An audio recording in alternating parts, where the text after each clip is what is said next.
Hi, in this video I will show you how to log out of Facebook on the Android. So the process is same for the Android and the iOS. So simply you have to follow this procedure. So if you are looking to log out your Facebook password, you have to simply follow these steps. So first of all, open your Facebook mobile application and you have to click on the three lines on the right top, and once you will click here, you will see screen like this. Once you will here, now you have to scroll up.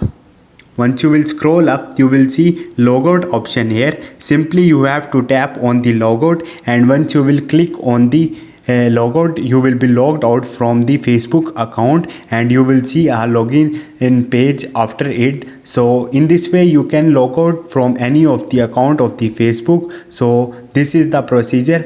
Hope this video will helpful for you. See you next time. Thank you.